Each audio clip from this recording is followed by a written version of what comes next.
Assalamualaikum warahmatullahi wabarakatuh.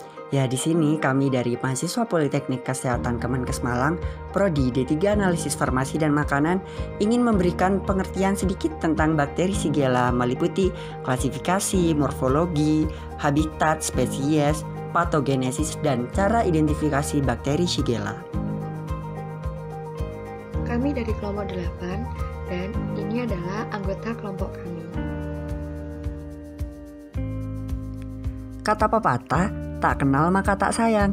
Jadi pertama kita harus mengetahui apa itu bakteri Shigella. Shigella dysenteriae berasal dari genus Gamma Proteobacteria dalam keluarga Enterobacteriaceae. Shigella merupakan bakteri gram negatif non-motil yang memiliki ukuran 0,5 sampai 0,7 mikrometer kali 2 sampai 3 mikrometer. Bentuknya batang pendek, tidak berspora, tidak berflagel sehingga tidak dapat bergerak dan dapat berkapsul. Bakteri ini merupakan kuman patogen usus yang dikenal sebagai agen penyebab penyakit disentri basiler. Bakteri ini menginfeksi saluran pencernaan dan menyebabkan berbagai gejala diare seperti kram, muntah, dan mual sampai komplikasi yang lebih serius dan penyakit yang lumayan menyakitkan. Ya, selanjutnya ada klasifikasi Shigella. Shigella merupakan binatang yang tidak bergerak, gram negatif, bersifat fakultatif anaerobik yang dengan beberapa kecualian, yaitu tidak meragikan laktosa, tetapi meragikan karbohidrat yang lainnya. Menghasilkan asam, tetapi tidak menghasilkan gas. Habitat alamiah Shigella terbatas pada saluran pencernaan manusia dan primata lainnya, di mana sejumlah spesies menimbulkan disentri basiler. Untuk kingdomnya, Bacteria, filum Proteobacteria, kelas Gamma Proteobacteria, ordo Eubacteriales, famili Enterobacteriaceae, genus Shigella, spesies Shigella dysenteriae. Ya, di sini ada morfologi bakteri Shigella. Shigella dysenteriae merupakan gram negatif yang tipis, tidak berkapsul, tidak membentuk spora. Bentuk kokobasili terjadi pada pembenihan muda. Merupakan bakteri fakultatif anaerob tetapi dapat tumbuh dengan baik secara aerob. Koloni Shigella cembung, bundar, transparan dengan diameter 2 mikrometer dalam 24 jam. Shigella sp mempunyai susunan antigen yang kompleks. Terdapat banyak tumpang tindih dalam sifat serologi berbagai spesies dan sebagian besar bakteri ini mempunyai antigen O yang juga dimiliki oleh bakteri enterik lainnya. Antigen stomatik O dari Shigella sp adalah lipoposakarida. Kekhususan serologinya tergantung pada polisakarida dan terdapat 40 serotipe klasifikasi Shigella sp didasarkan pada sifat-sifat biokimia dan antigenetiknya.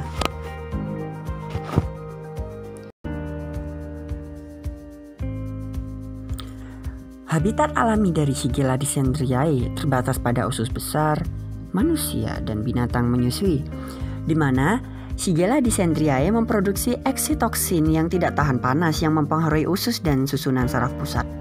Penyebarannya sendiri selalu terbatas pada saluran pencernaan. Penyebaran ke dalam aliran darah sangat jarang. Bakteri Shigella dysenteriae dapat menimbulkan penyakit yang sangat menular. Nah, untuk spesies dari bakteri ini sendiri ada 4. Yang pertama, Shigella sonnei menyebabkan disentri ringan. Yang kedua ada Shigella flexneri menyebabkan disentri sedang. Yang ketiga Shigella boydi menyebabkan disentri sedang.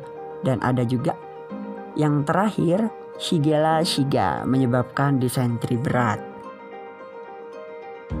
Dari tadi udah sering dengarkan kata-kata disentri. Nah, disentri sendiri merupakan salah satu dari berbagai gangguan yang ditandai dengan peradangan usus, terutama bagian kolon dan disertai dengan nyeri perut. Tenesmus dan buang air besar yang sering mengandung darah dan mukus. Itu merupakan disentri atau gangguan. Nah, disentri sendiri merupakan salah satu patogenesis dari bakteri Shigella. Nah, hal ini disebabkan karena Shigella itu berhabitat di dalam usus besar manusia. Nah, gara-gara ada di sana, itu dapat menyebabkan disentri basiler. Shigella sp ditularkan melalui jalur fekal oral dan masuk dalam tubuh secara peroral melalui makanan atau air yang terkontaminasi. Bakteri ini akan menjadi penyakit apabila jumlahnya 10 hingga 100 bakteri. Shigellosis atau juga disebut disentri basiler timbul dengan gejala adanya nyeri abdomen, demam, BAB berdarah, dan feses berlendir. Gejala awal dari shigellosis yaitu demam, nyeri abdomen, dan diare cair tanpa darah. Kemudian feses berdarah setelah 3-5 hari kemudian. Lamanya gejala rata-rata berbeda pada orang dewasa. Rata-rata 7 hari dan pada kasus yang paling parah menetap sampai 3-4 minggu. Shigellosis kronis dapat menyebabkan kolitis ulceratif dan status karier kronis juga dapat terjadi. Ya, selanjutnya cara uji dari bakteri ini. Yang pertama dilakukan penanaman pada media NB atau nutrient broth. Yang kedua ada penanaman pada media SSA, Salmonella Shigella agar. Yang ketiga ada penanaman pada media NAS. Yang keempat ada penanaman media KIA. Dan selanjutnya dilakukan pewarnaan gram. Dan yang terakhir yaitu uji IMFIC. Ya, langsung saja kepada step pertama yaitu penanaman pada media NB. Di sini kami menyajikan 2 prosedur dengan sampel yang berbeda yaitu sampel padat dan sampel cair. Pertama saya akan menjelaskan untuk sampel padat. Yang pertama, diambil sampel sebanyak 10 gram. Yang kedua, dihaluskan sampel menggunakan mortar dan pistil. Yang ketiga, dilarutkan sampel dalam 90 ml aquades steril. Yang keempat, diambil 1 ml larutan sampel. Dan yang terakhir, dimasukkan sampel ke dalam media NB dan diinkubasi. Untuk prosedur kedua yaitu sampel cair. Pertama, diambil 10 ml sampel cair. Yang kedua, dimasukkan dalam aquades 9 ml. Yang ketiga, diambil 1 ml larutan sampel. Yang keempat, dimasukkan sampel ke dalam media NB. Yang kelima, diinkubasi selama 24 jam suhu 37 derajat. Nah, untuk inkubasi sendiri itu sama meskipun sampel cair maupun padat. Diinkubasi selama 24 jam suhu 30 derajat Celcius dalam inkubator. Setelah menunjukkan reaksi positif dari media NB, maka dilakukan penanaman pada media SSA. Nah, hasil positif NB itu ditandai dengan apa? Ditandai dengan terbentuknya koloni berwarna putih bening, di mana bakteri dari genus Shigella tidak memfermentasi laktosa dan tidak menghasilkan H2S maupun enzim tiosulfat reduktase. Step-step dari penanaman pada media SSA yaitu pertama, diambil 1 mata ose kultur dari media NB. Yang kedua, digoreskan pada permukaan media SSA. Yang ketiga, diinkubasi pada suhu 37 derajat Celcius selama 24 jam. Dan yang terakhir, diamati. Hasil positif ditandai dengan tumbuhnya koloni berwarna putih. Setelah penanaman dari media SSA menunjukkan hasil positif, selanjutnya dilakukan penanaman pada media NAS. Dengan cara pertama diambil kultur positif dari media SSA menggunakan jarum ose. Yang kedua, digoreskan pada permukaan media NAS. Yang ketiga, diinkubasi pada suhu 37 derajat selama 24 jam. Yang terakhir, diamati koloni yang tumbuh. Selanjutnya dilakukan pewarnaan gram. Pertama, diambil kaca objek dan disterilkan menggunakan alkohol. Yang kedua, diletakkan 1-2 tetes aquades steril pada permukaan kaca objek. Yang ketiga, diambil kultur bakteri dari media NAS menggunakan jarum ose. Yang keempat, diratakan dengan aquades pada permukaan kaca objek. Yang kelima, difiksasi di atas bunsen hingga kering dan terbentuk noda bakteri. Yang keenam, ditetesi dengan kristal violet hingga tertutup rata. Yang ketujuh, didiamkan 1 menit lalu dibilas dengan air mengalir. Yang kedelapan, difiksasi di atas bunsen hingga kering. Yang kesembilan, diulangi langkah tersebut dengan meneteskan iodin, alkohol, dan safranin. Yang ke-10, ditetasi preparat dengan minyak imersi, dan yang terakhir, diamati preparat menggunakan mikroskop dengan perbesaran 1000 kali. Nah, hasil positif Shigella dari pewarnaan gram, karena Shigella sendiri merupakan bakteri gram negatif, akan ditandai dengan bakteri berbentuk basil dan warna pink. Warna pink dikarenakan bakteri gram negatif memiliki lapisan peptidoglikan yang tipis sehingga permeabilitas yang tinggi, sehingga mudah melepas zat warna kristal violet, sehingga bakteri hanya menyerap warna safranin. Yang kedua yaitu bakteri gram negatif mempunyai 3 lapisan, yaitu lapisan luar berupa lipoprotein, lapisan tengah merupakan lipopolisakarida, dan lapisan dalam merupakan peptidoglikan.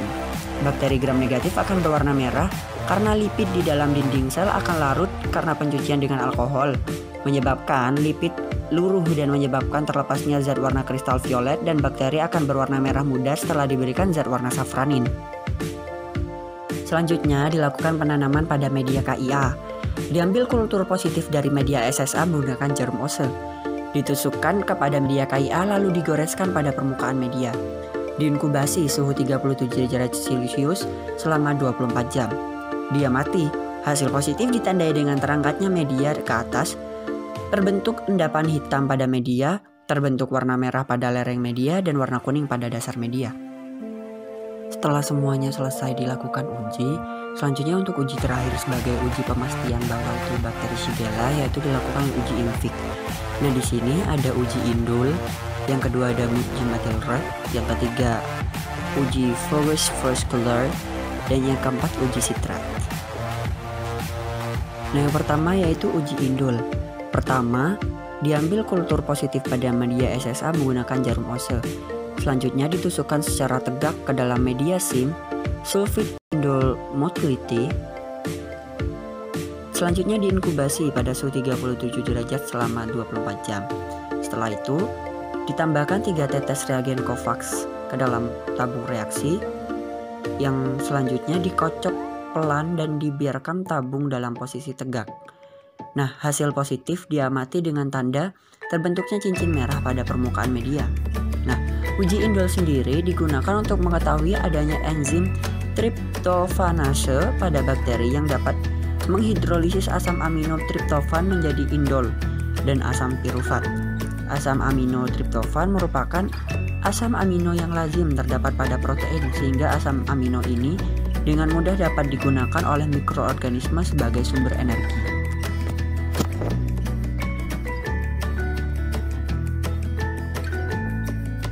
Selanjutnya, uji methyl red. Pertama, diambil kultur positif pada media SSA menggunakan jarum ose.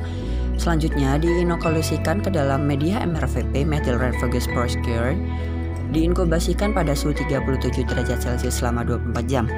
Setelah itu, ditambahkan 3 tetes reagen methyl red ke dalam tabung reaksi. Dikocok pelan dan dibiarkan tabung dalam posisi tegak. Diamati hasil positif dengan ditandai terbentuk warna merah pada media.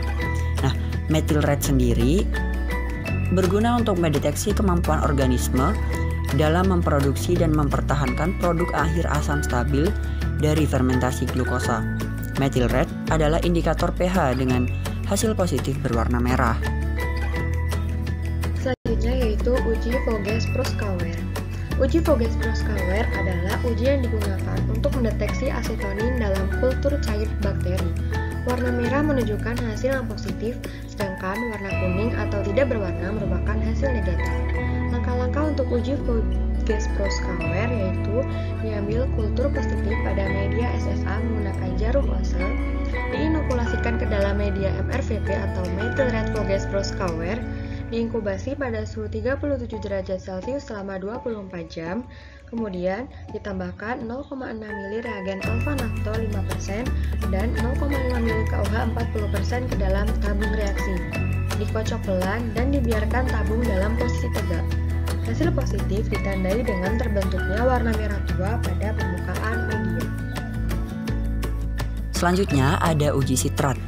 Pertama, diambil kultur positif dari media SSA menggunakan jarum ose. Nah, selanjutnya diinokulasikan ke dalam media SCA Simon Citrate Agar, diinkubasi pada suhu 37 derajat Celcius selama 24 jam. dia mati. Hasil positif ditandai dengan perubahan warna media dari hijau menjadi biru. Uji Simon Citrate bertujuan untuk menentukan apakah bakteri menggunakan natrium sitrat sebagai sumber karbon. Bakteri yang dapat menggunakan sitrat akan menggunakan garam amonium dan menghasilkan amonia, sehingga asam akan dihilangkan dari medium dan menyebabkan peningkatan pH. Peningkatan pH inilah yang merubah warna medium dari hijau menjadi biru. Nah, dari seluruh uji untuk menentukan jenis dari Shigella tersebut seperti yang dijelaskan tadi, ada Shigella sonei, boidi, flexneri, dan dysenteriae, bisa dilihat di tabel dengan mencocokkan hasil yang didapat dari uji-uji di atas.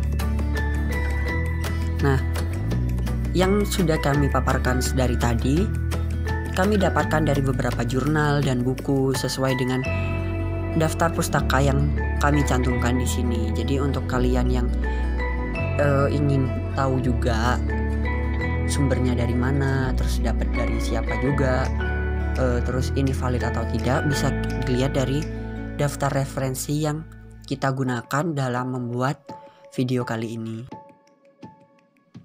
Nah, mungkin segini aja pengetahuan yang bisa kami sampaikan.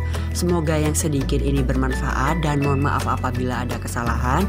Jangan lupa cuci tangan sebelum makan karena bakteri itu nggak terlihat oleh mata telanjang. Stay safe. Wassalamualaikum warahmatullahi wabarakatuh.